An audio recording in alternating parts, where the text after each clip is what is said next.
All right, we are on part 2 of stain matching maple. So yesterday I left off, we got up to number 3. As you can tell, our first one's too red, second one too yellow. I'm liking number 3 though. We're gonna send that through the Shepla here in a few.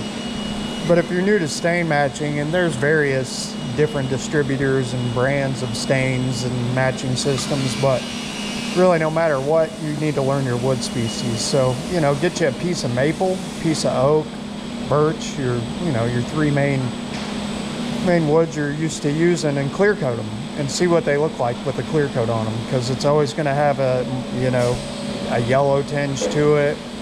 It's going to change.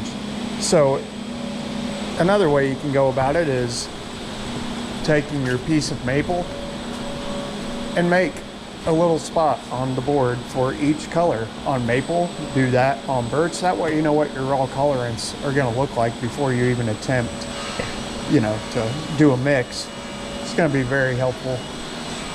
That's one thing I suggest, but we're going to go ahead and take number 3 here. We're going to run it through the Shepla because all the boys took off and there's no spray guns right now, so I kept the Shepla on. We're going to crank the up here, we're going to crank the fan speed up. We'll go 88. That's my favorite.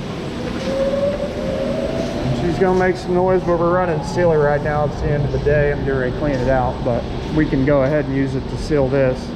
Normally I would just do this with a spray gun, but again, everybody's gone, so let's send her on through.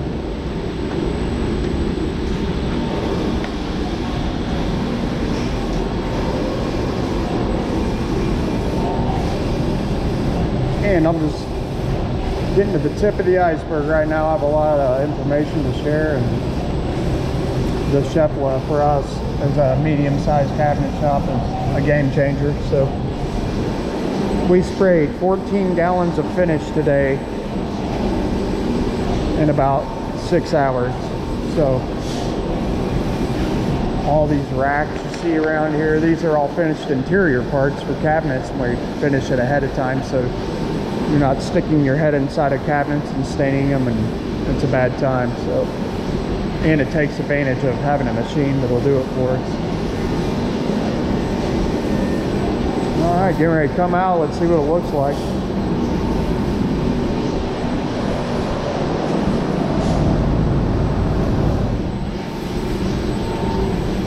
Try to shut some of the background noise off. I'm pretty loud in here. Alright, we see it coming out now. Because until that sealer hits it, you really don't have an accurate representation of what your stain color is going to look like. Like I said, each wood, each species has its own natural tone when it's clear coated. And until that sealer hits it, it adds another, layer of color depth, if you will. Personally, I find stain colors a lot harder to match than paint. 2 reasons. First is I have a color camera that scans all my paint colors. It gets me in the ballpark. But with stains, you're always matching something old. It could have the sun beating on it for 10 years straight. It's got bleached from the sun. There's so many variables. And you're trying to fake that look, and it's definitely not easy. So that's pretty good. Like number 3, I'm digging that. It's wet again. When it dries, once it flashes off, it tones down a little bit, but I mean, I would accept that all day. I don't know if it shows up on the camera, but it's super close.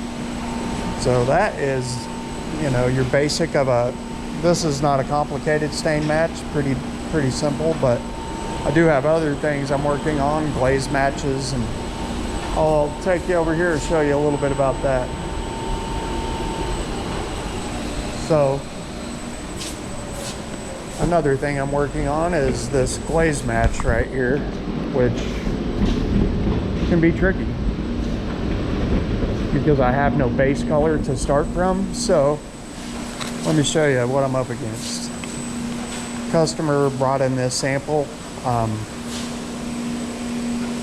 I don't even know, it's real wood, but it's not, you know, it's a veneer. They're saying it's cherry, like that's not cherry, but maybe it could have been at some point. But it's painted over. They did kind of a, I don't know if you can catch it, but the clear coat they like brushed on to give it that texture. So there's several ways you can achieve that, but for me, I have to find a base color that I know after I glaze it is going to look like that. So that's trial and error. This is probably my 4th crack on this one, trying to get the base color right, so when the glaze hits it, it's really close. And those ones are the more trickier ones. I'll take you through that as a beginning to end one of these days when I have a little more time.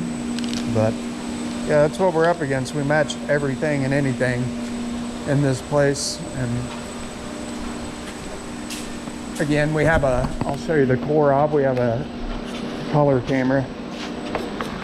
You know, you can put your color in here, something off a fan deck, stick it in there, scan it in. It's going to spit me out, you know, something decent.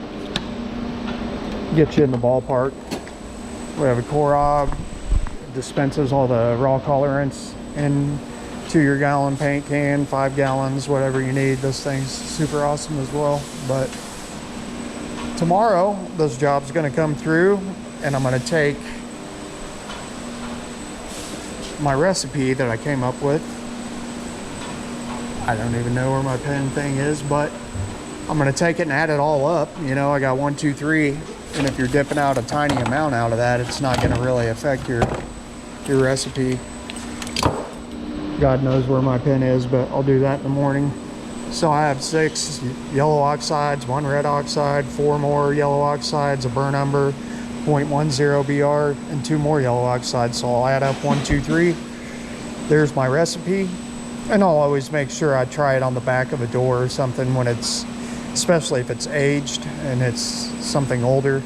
But you know, they give me flooring pieces. We have the stain cards for the easy stain system, but the problem is they're old. And after this stuff gets old, the color changes dramatically. So you can't really go off of those. When I started doing this a long time ago, I would use the stain cards to get me in the ballpark, and then I could go from there. But yeah, and you're crushing it. So I'll go ahead, now that I found my pen. It's probably dead, usually is. It is not. So we'll go for our final recipe. We go 10 yellow oxides, 1 burn umber. Oh wait, no, that's 12 yellow oxides. I missed one. 12 YO and 0.10 brilliant red. And there you have it. Then I'm cooking for tomorrow. This job's going to come through, and I will be ready for it. I try to get ahead on all these matches because they'll hit me all at once, and then I have a whole day of it, and that is mentally exhausting. But there you have it. I'm going to blow out this Chefla over here, and that is today's lesson. And tomorrow I have a wood top that I'm refinishing a really old table, and that should be a good teaching moment too. I'll start that video when it comes through. Knuckles out.